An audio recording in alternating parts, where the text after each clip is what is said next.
Amanda Jacob felt someone grip her arm before she turned around. The pressure was familiar, too familiar. Strong fingers, no hesitation, like he still had the right. James William, her ex, the same man who spent 3 years reminding her she was poor, ugly, and lucky anyone even touched her. The same man who said no one powerful would ever choose her.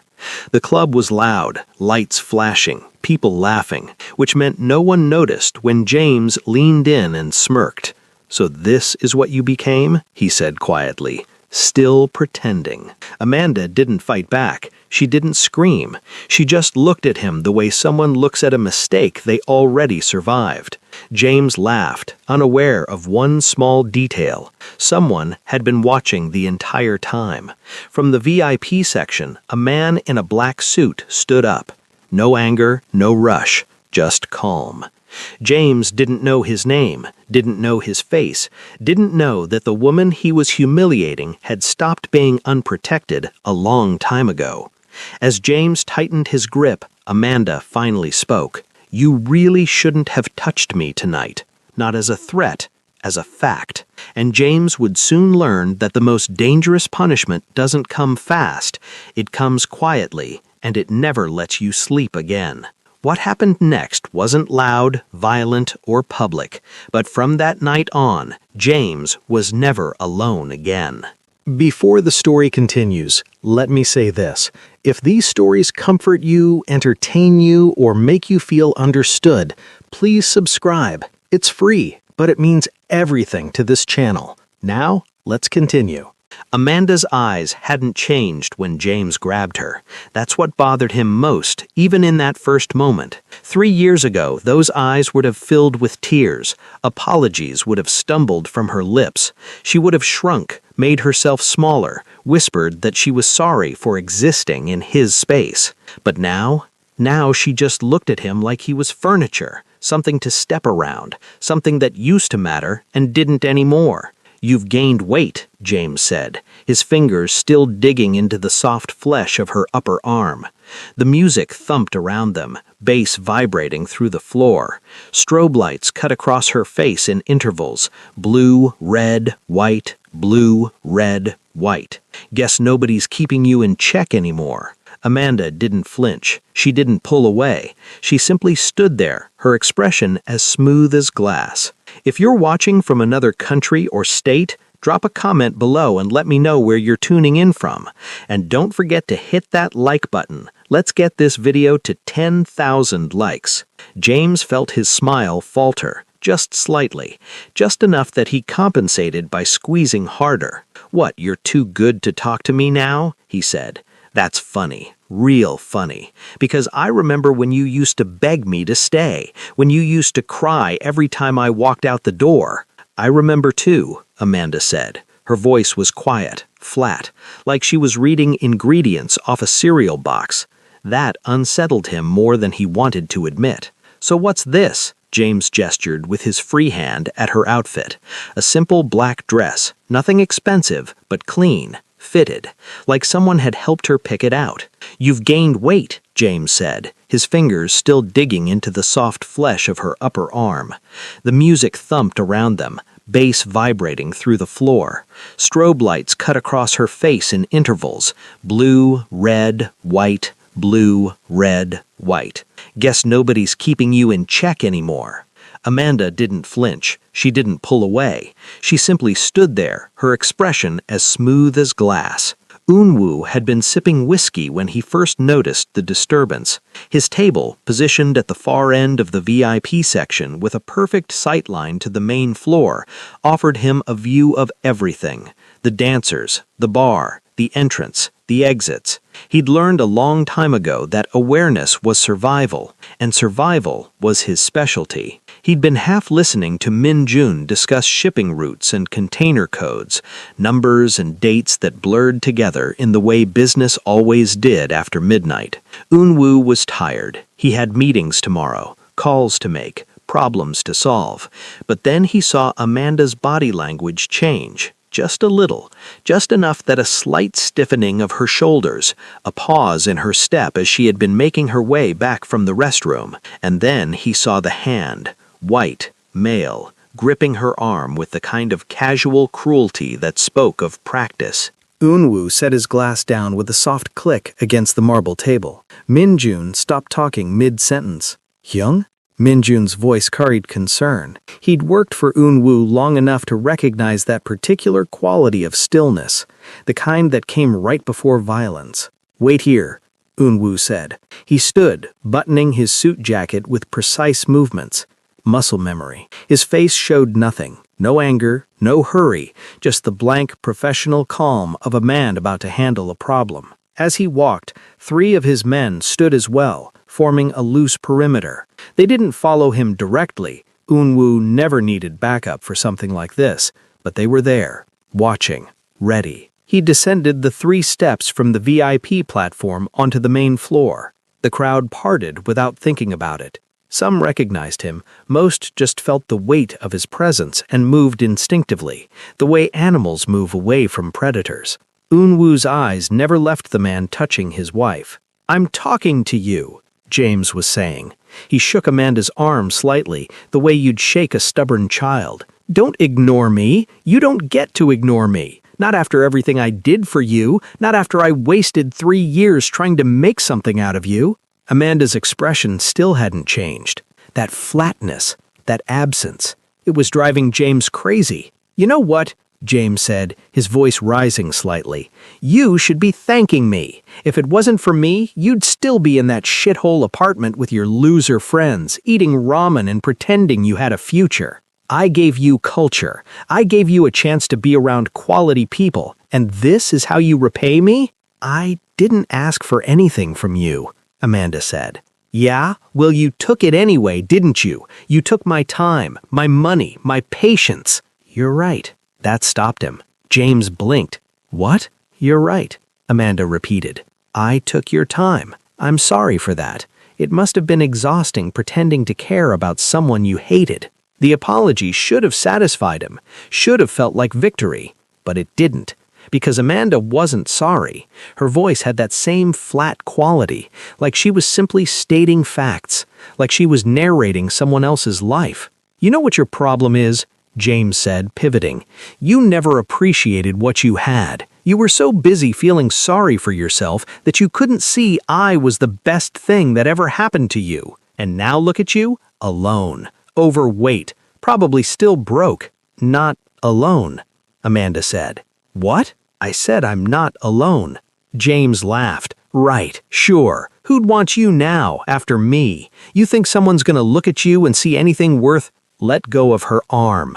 The voice came from behind James. Male. Accent. Korean, maybe. The words were quiet, conversational, the way someone might ask for the time. James didn't let go. He turned his head, ready to tell whoever it was to mind their own business. And then he saw him. The man was shorter than James by maybe 2 inches. Lean build, black suit that probably cost more than James' car.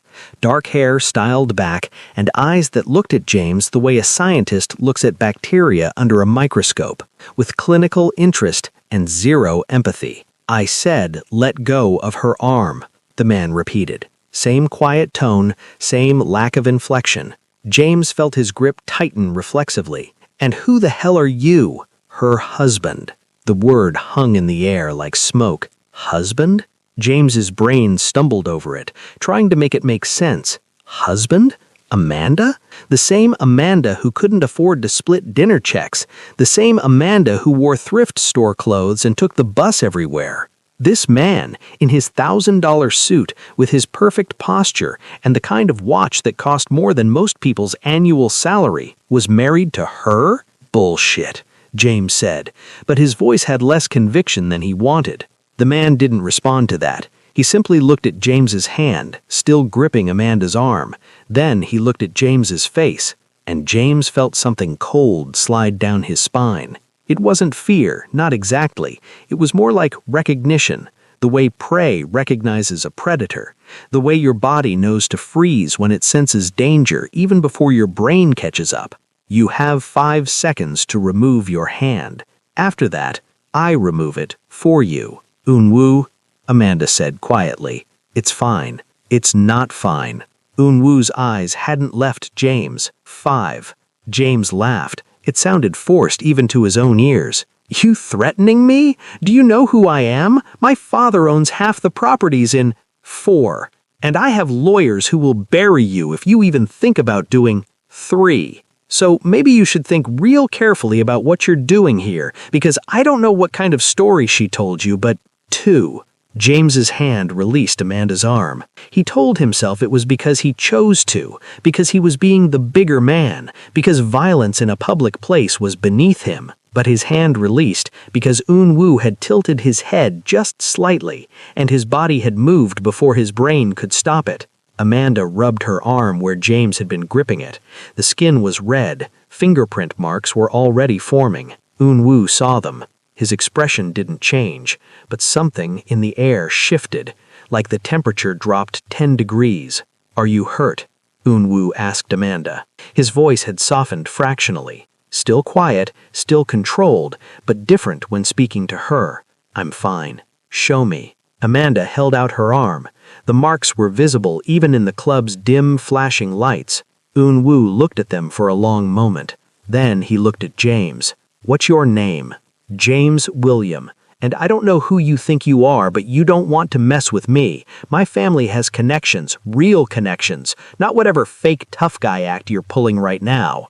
James William, Unwoo repeated, like he was memorizing it. Thank you. And then he turned to Amanda. Let's go. That's it, James said. He felt offended somehow, like he'd been dismissed. That's all you've got? Some fake tough guy routine and then you run away?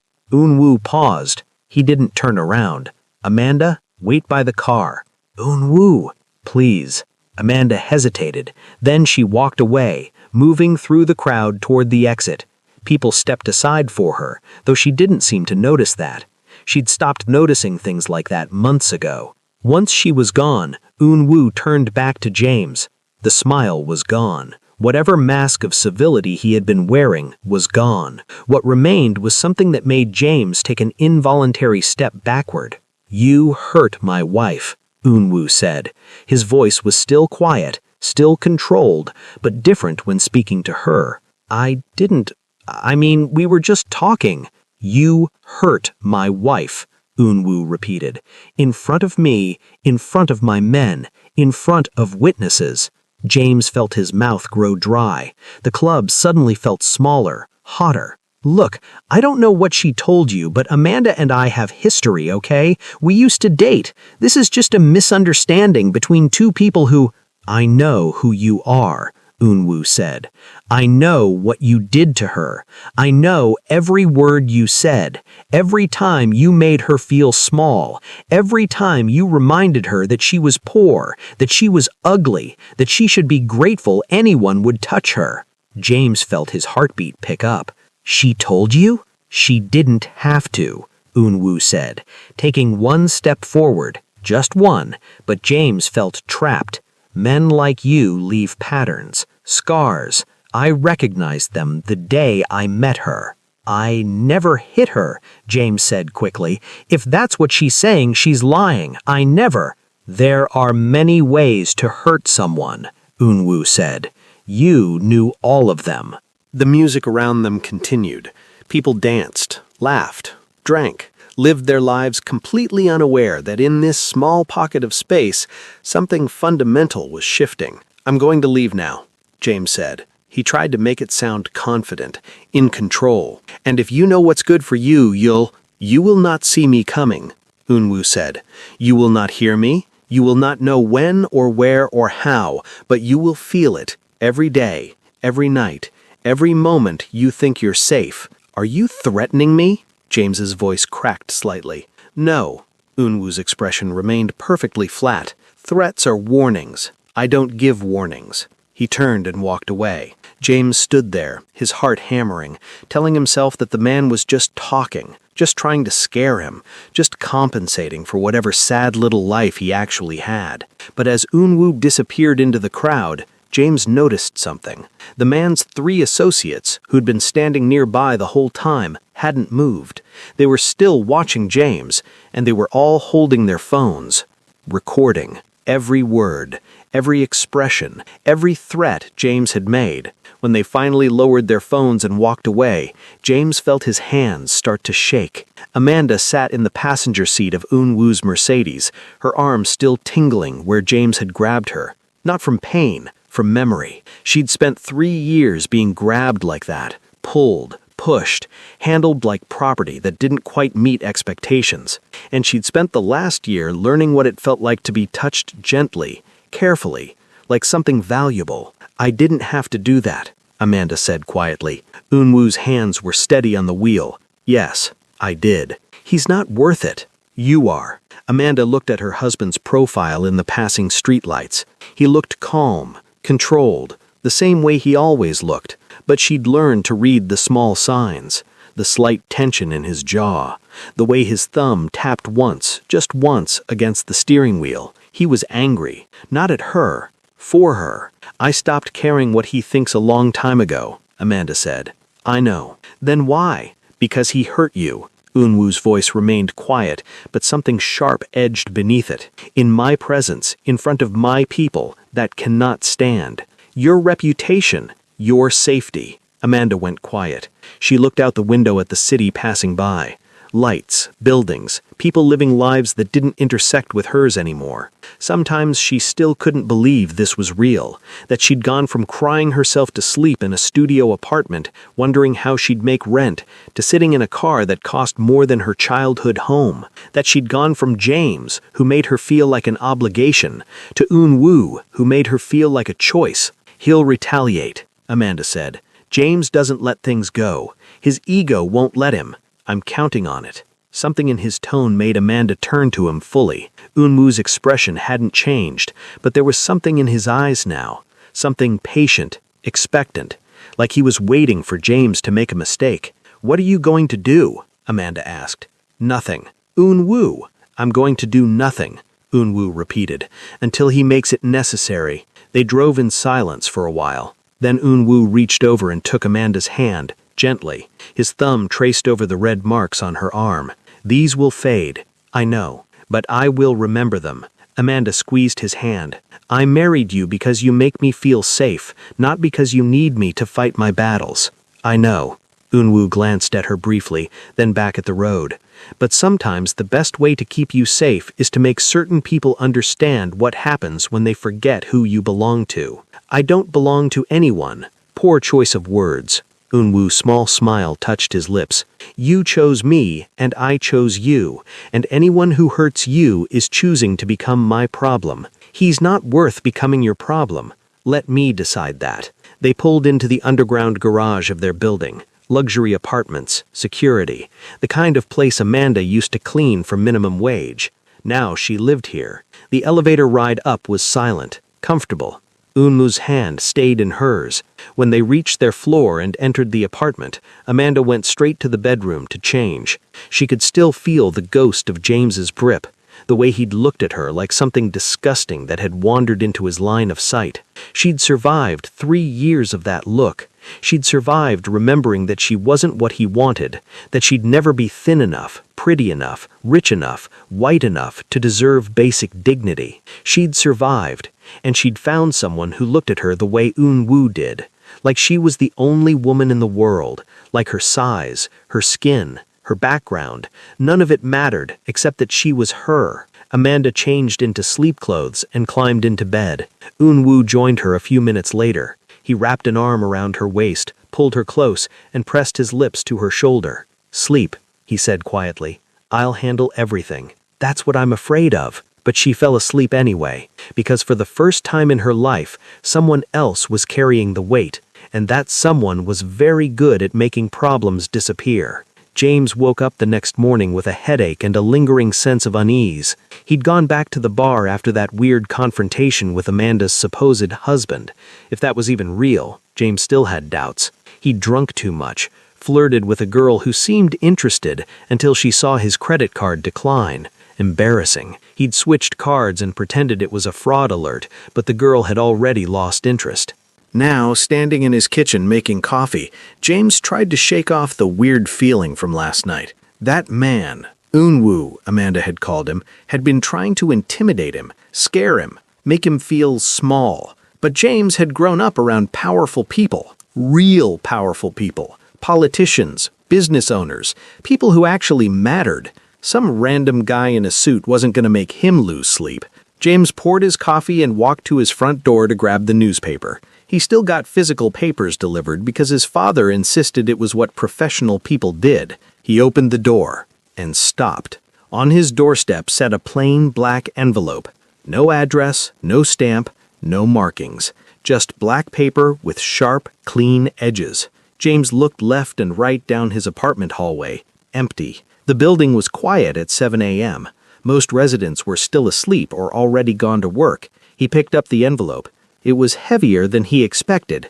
Inside his apartment, James set down his coffee and opened the envelope carefully, half expecting some kind of prank or junk mail. What he pulled out made his blood go cold. Photographs. 5 of them. The first showed James grabbing Amanda's arm at the club. The angle was from above, from the VIP section, he realized. The image was crystal clear, HD quality. You could see his face, her face, the exact moment his fingers dug into her arm. The second photo showed him leaning in, mouth close to her ear, expression twisted in something that looked a lot like cruelty from this angle. The third showed him shaking her arm. The fourth showed the marks forming on her skin.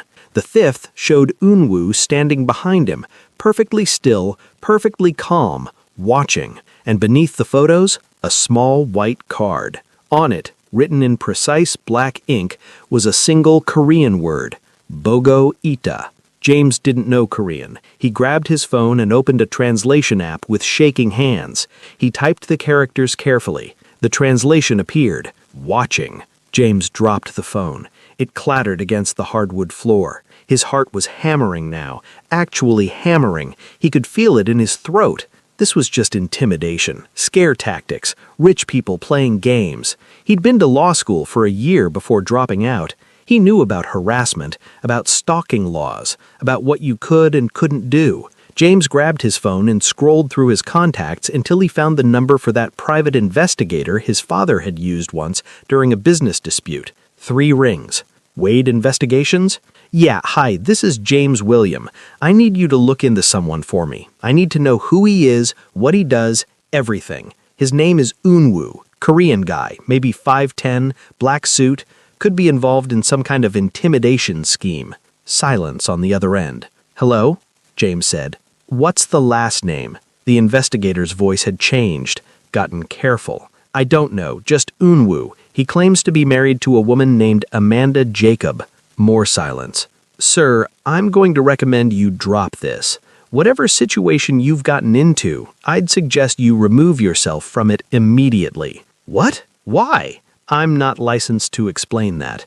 But if the name you just gave me is who I think it is, then you've made a very serious mistake. I'd recommend legal counsel. Maybe think about relocating for a while. The line went dead. James stared at his phone. Relocating? This was insane. This was all insane. He was James William. His father owned properties. His family had money. He wasn't some nobody who could be intimidated by threatening photos and cryptic messages. James threw the envelope and its contents in the trash. He poured another coffee. He went about his day. But that night, as he lay in bed, he could have sworn he heard footsteps in the hallway outside his apartment. When he checked the peephole, no one was there. Over the next week, James tried to forget about the encounter at the club. He went to work, a mid-level position at his father's real estate firm that mostly involved meetings where James pretended to take notes. He went to the gym. He went to happy hours with his friends where they complained about women and taxes and how the city was going downhill. Normal life, except for the small things. The unfamiliar car parked across from his building, a black sedan with tinted windows. It was there Tuesday, gone by evening, back Wednesday afternoon. The text messages. Unknown numbers. No words, just timestamps. 7:48 a.m., the exact time James left his apartment Tuesday. 12:15 p.m., The exact time James met a client for lunch Wednesday, 6:33 p.m. The exact time James entered the gym Thursday evening, and each message ended with the same thing. Bogo Ita. Watching. James blocked the numbers. New ones appeared. He called the police, filed a report. The officer took his statement with a bored expression and said they'd look into it. James knew that meant they would do nothing. On Friday, James got a message at 3:47 a.m. It was a photo of his bedroom window, taken from outside, ground level, close enough that you could see through the curtains to his bed, where he'd been sleeping. Someone had been outside his window taking pictures while he slept. James didn't sleep the rest of that night. Saturday morning, he called his father. "Dad, I need to talk to you about something. There's this guy who's been—" "James, I'm busy." "No, Dad, listen. This is serious. There's someone threatening me, following me. I think it has something to do with Amanda." A pause. "Amanda who?" "Amanda Jacob, my ex, remember? We dated for 3 years." "Vaguely. What about her?" James explained the club, the man claiming to be her husband, the photos, the messages, the car outside his building. His father listened in silence. When James finished, there was a long pause. "Dad, what exactly did you do to this girl?" His father's voice had gone cold. "What? Nothing. I mean, we broke up, but it was mutual and—" "James, I need you to tell me the truth right now. Did you hurt her?" "I never hit her." "That's not what I asked." James felt something twist in his stomach. "We had arguments. She was sensitive. She took things the wrong way sometimes, but I never—" "You humiliated her. You made her feel worthless. You used her insecurities against her. You treated her like she should be grateful you even acknowledged her existence." James went silent. "James," his father said, and now his voice was tired, "I raised you better than that. You don't understand. She was always—" "I don't care what she was. I care what you did. And from the sound of it, you've pissed off someone who's very good at making people suffer for their mistakes. So what am I supposed to do?" "Nothing. You do nothing. You don't contact her. You don't go near her. You don't even think about her. And you pray that whoever this is decides you've learned your lesson. That's it? That's your advice?" "James, I built a real estate empire by knowing when to fight and when to walk away. This is a walk-away situation." The line went dead. James sat in his apartment, phone in hand, feeling something that might have been fear or might have been rage. He couldn't tell the difference anymore. He'd done nothing wrong. He'd dated a girl. She hadn't been right for him. He'd told her the truth. Maybe he'd been harsh sometimes, but that was honesty, not abuse. And now her new boyfriend or husband or whatever he was playing mind games, stalking him, harassing him. This was illegal. This was wrong. James grabbed his laptop and started searching. Eun Woo, Korean, businessman. The search results made his stomach drop. Article after article, business journals, financial news, international trade reports. Eun Woo Park, CEO of Hansong Logistics, import-export company with connections across 6 countries, revenue in the hundreds of millions.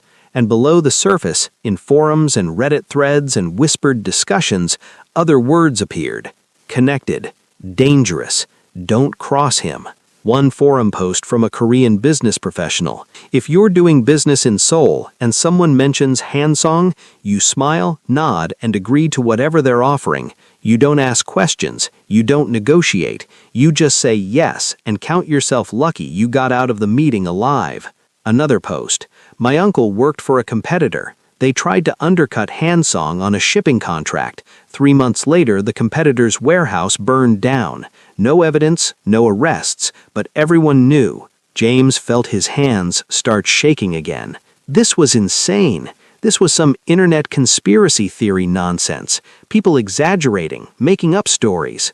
Except for the photos on his doorstep. Except for the text messages. Except for the car outside his building. Except for the fact that a private investigator had basically told him to run. James slammed his laptop shut. He poured himself a whiskey at 11 a.m. and told himself he was fine. Everything was fine. This would blow over. It had to. Sunday night, James went to bed early. He'd spent the weekend jumping at shadows, checking his locks obsessively, watching the street from his window like a paranoid shut-in. Nothing had happened. No new photos, no new messages. The car was gone. Maybe his father was right. Maybe whoever this Eun-woo was had decided James had learned his lesson. Maybe it was over. James fell asleep around 10 p.m., exhausted from stress and lack of sleep all week. At 2:37 a.m., his phone buzzed. He woke up confused, groggy, grabbing for the phone on his nightstand. Unknown number. The message was a video file. James' finger hovered over it. Delete. Block. Go back to sleep. But something made him click. The video opened. Night vision. Green tinted. Grainy but clear enough. It showed James' bedroom. From inside. The angle was from the corner, near the ceiling, like a security camera. Except James didn't have security cameras in his bedroom. The video showed James sleeping, tossing, turning, his face visible in the green light. The timestamp in the corner. Tonight. An hour ago. Someone had been in his apartment. While he slept. They'd installed a camera, and they'd sent him the footage to let him know they could watch him whenever they wanted. James dropped the phone like it was on fire. He scrambled out of bed, hitting the light switch, flooding the room with harsh yellow light. He looked at the corner where the camera angle had been. Nothing. No camera. No wires. Nothing. Which meant they'd removed it after filming. Which meant they'd been in his apartment twice tonight, once to install, once to remove, while he slept. James grabbed his baseball bat from the closet, the one he'd bought after college and never used, and checked every room. Living room, empty. Kitchen, empty. Bathroom, empty. Closets, empty. All the locks were still engaged, windows closed. No signs of forced entry, but someone had been inside. James called the police again. This time they actually sent an officer. He was young, looked tired, took James' statement with visible skepticism. "And you're sure you locked everything?" the officer asked. "Yes." "No one has a key? Ex-girlfriend? Family member?" "No." "Any evidence of forced entry?" "No, but look at this video." The officer watched the night vision footage on James's phone. His expression didn't change. "Sir, I can't tell from this angle where it was filmed or when. It could be from any bedroom. Could be edited." "It's not edited. The timestamp is from tonight. Someone was in my apartment." "Sir, I understand you're upset, but without evidence of forced entry or stolen property, there's not much I can do. I'd recommend changing your locks. Maybe install your own security system." "You think I'm making this up?" The officer sighed. "I think you're stressed and scared and seeing patterns where there might not be any. Get some sleep. Call us if anything else happens." He left. James stood in his living room, gripping the baseball bat, feeling the weight of being utterly alone. No one believed him. His father thought he deserved it. The police thought he was paranoid. And somewhere out there, Eun-woo and his people were watching, waiting, watching from some angle he couldn't see. James didn't sleep the rest of the night. He sat on his couch, bat across his lap, jumping at every small sound. The refrigerator humming, the building settling, footsteps in the hallway, neighbors going to work. But every sound felt like a threat now. Every shadow felt like it was watching. Hey, if you're enjoying the tension in this story, make sure to subscribe to Love and Tension so you don't miss our next upload. We post stories like this every week. By Wednesday, James had stopped going to work. He'd called in sick, said he had the flu. His father hadn't called back. His friends had stopped texting after he'd canceled plans 3 times in a row with increasingly paranoid excuses. James sat in his living room with the curtains drawn. The baseball bat leaned against the couch. His phone lay face down on the coffee table because he couldn't stand to look at it anymore. But he couldn't stop looking at it. Every few minutes he'd flip it over, check for messages, check for videos, check for proof that he wasn't losing his mind. Nothing. Radio silence for 3 days. That should have been a relief. Instead, it felt worse, because silence meant they were planning something, waiting, watching from some angle he couldn't see. James had stopped eating regular meals, crackers from the pantry, water from the tap. He'd ordered delivery once and spent 20 minutes interrogating the delivery driver through the doorbell camera before finally accepting the food. Then he'd thrown it away without eating it. What if they'd poisoned it? What if they'd gotten to the restaurant? What if? His mind was a hamster wheel of paranoia, spinning faster every day. On Thursday morning, James woke up on the couch where he'd finally passed out around 5 a.m. The apartment was dim, curtains still drawn. His phone buzzed. James grabbed it with shaking hands. Unknown number. The message was simple. "Do you remember what you said to her?" James stared at the text. Amanda. They were talking about Amanda. A second message appeared. November 14th, 2022. Do you remember? James's mind raced backward. November 2022. Almost 3 years ago. Near the end of their relationship.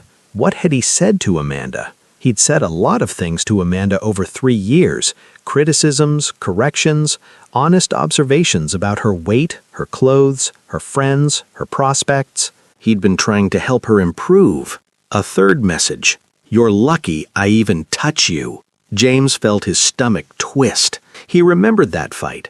She'd asked why he never wanted to be seen with her in public around his friends, why he only came over late at night, why he never posted about her on social media. And he'd gotten frustrated, told her the truth, that she was embarrassing, that his friends would judge him, that she should be grateful he was with her at all considering how she looked. No one like me would ever choose someone like you. Another message. Another quote. James had said that too, multiple times. It had been his go-to response whenever Amanda got uppity, whenever she started acting like she deserved better. You were wrong. The final message. James threw the phone across the room. It hit the wall and clattered to the floor, screen intact. He stood up, breathing hard, feeling the walls of his apartment closing in. This was psychological warfare, manipulation. They were trying to make him feel guilty for things he'd said years ago, private things, relationship things. How did they even know? Had Amanda told them, recorded him, kept some kind of diary? James paced the living room, running his hands through his hair. He needed to fix this. He needed to make this stop. There was only one way. James grabbed his phone from where it had fallen. The screen was cracked now, thin spiderweb fractures spreading from the corner, but it still worked. He scrolled through his contacts until he found it. Amanda's number. He'd kept it all this time, told himself it was just in case she needed something, in case she wanted to apologize, in case she finally realized what she'd lost.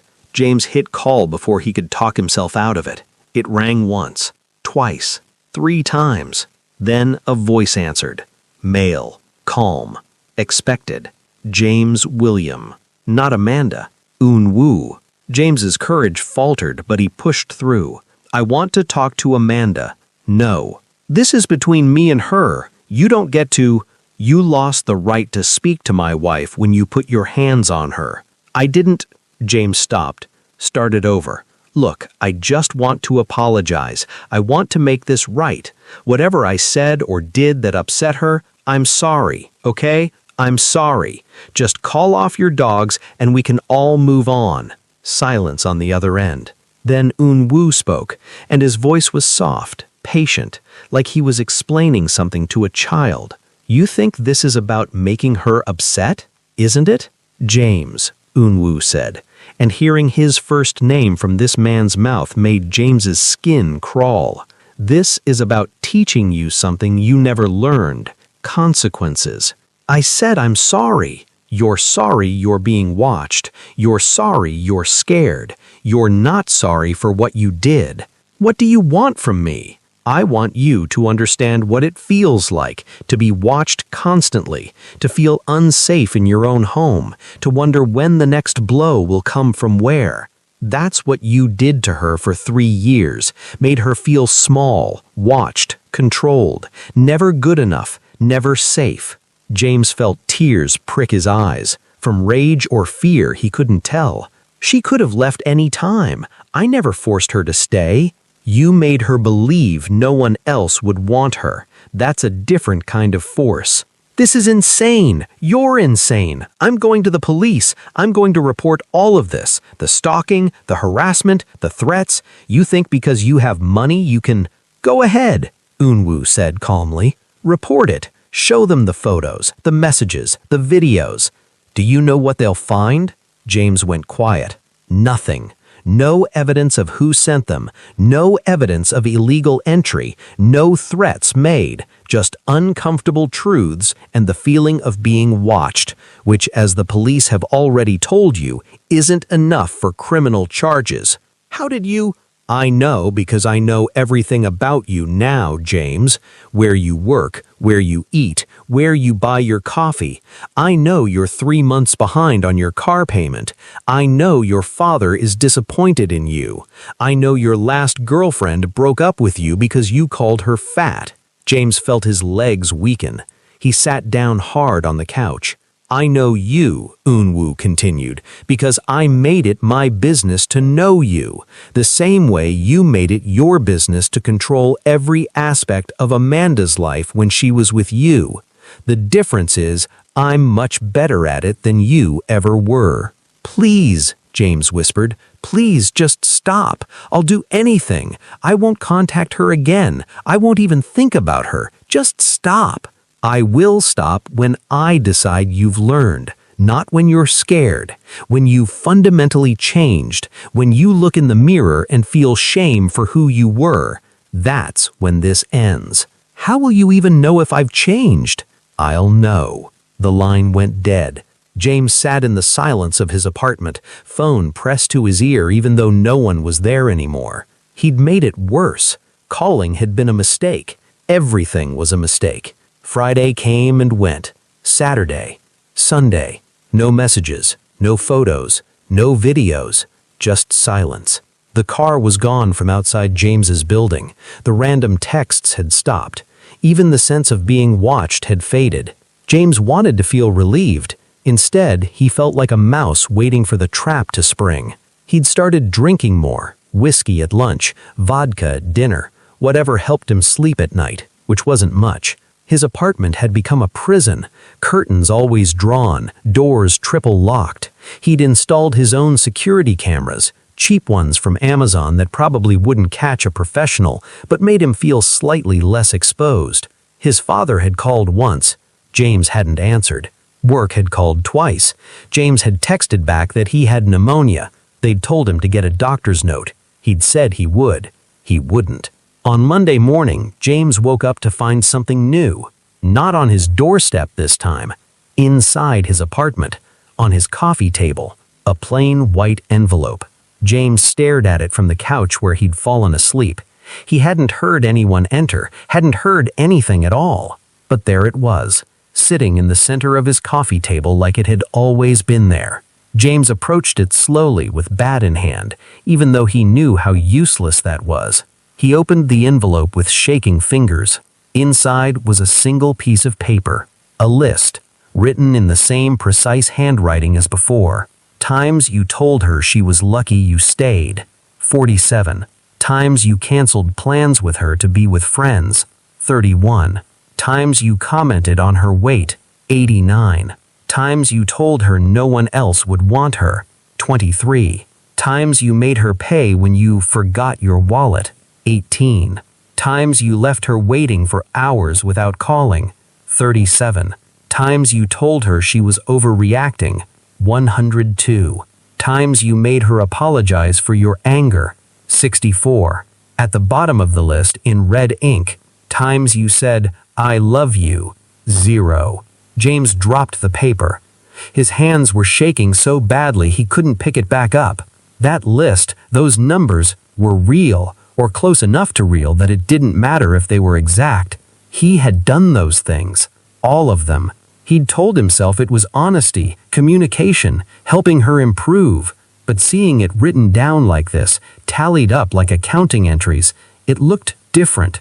It looked cruel. James sank on the couch. For the first time in 2 weeks, he felt something other than fear. He felt shame. James didn't leave his apartment for 3 days after finding the list. He couldn't eat, could barely sleep, spent hours staring at that piece of paper, reading the numbers over and over until they burned into his brain. 89 times. He'd commented on Amanda's weight 89 times. He remembered some of them now, specific moments. Her birthday dinner. She'd worn a dress she'd been excited about. He told her it would look better if she lost 20 pounds. Christmas at his parents' house. His mother had asked about her. He'd made a joke about feeding her less. Everyone had laughed. The day she got promoted at work, she'd been so happy. He'd said it was probably a diversity hire, that they felt sorry for her. Each memory felt like a knife now. Not because someone was threatening him, not because he was scared, because he could see her face in each memory, the way her smile had died, the way she'd folded into herself, the way she said, "You're right," and "I'm sorry," and "I'll do better." James had told himself he was helping her, but he'd been destroying her. Systematically, daily, for 3 years, and she'd stayed because he'd convinced her she had nowhere else to go. On Thursday evening, James's phone buzzed. He almost didn't check it. He'd been ignoring calls and texts for days now, but something made him look. Unknown number. The message was a photo. It showed Amanda and Unwoo at what looked like a restaurant. Upscale. Candlelight. They were laughing about something. Amanda's head was thrown back, genuine joy on her face. Unwoo was looking at her the way people look at miracles, the way James had never looked at her. Not once. Below the photo, a message. This is what she looks like now. Happy, safe, loved. She doesn't think about you anymore. But you will think about this every day for the rest of your life. We're done here.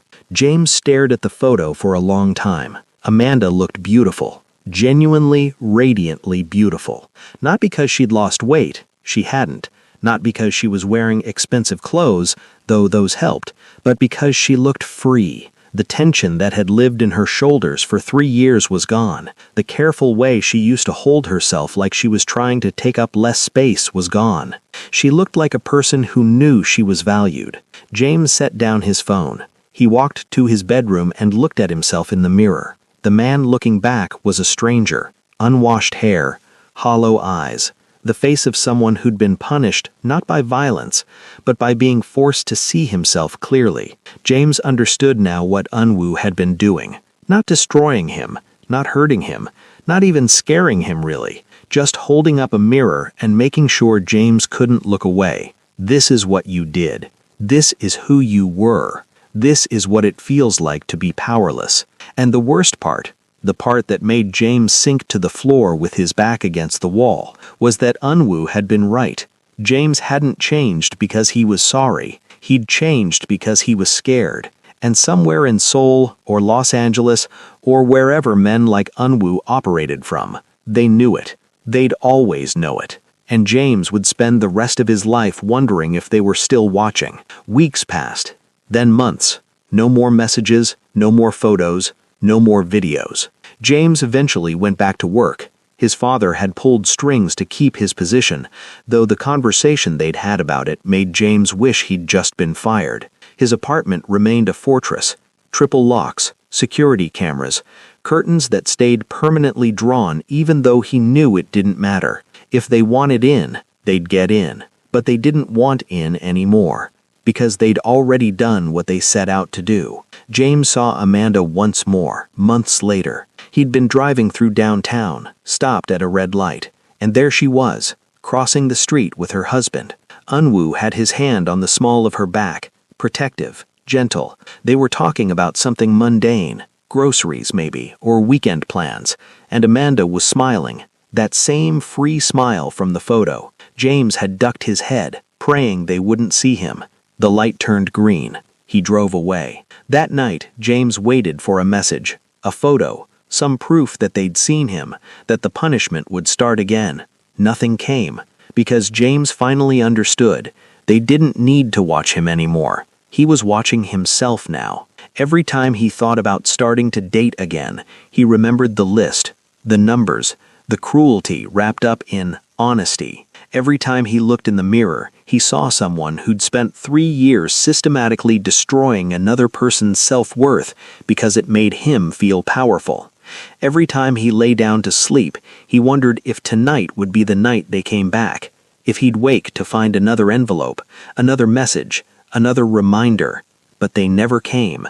The silence was the punishment now, permanent, unescapable. James had learned to live with a constant low-level anxiety that never quite went away, a feeling like someone was watching from just outside his peripheral vision, like the other shoe was always about to drop. He'd started therapy. The therapist asked about his relationships.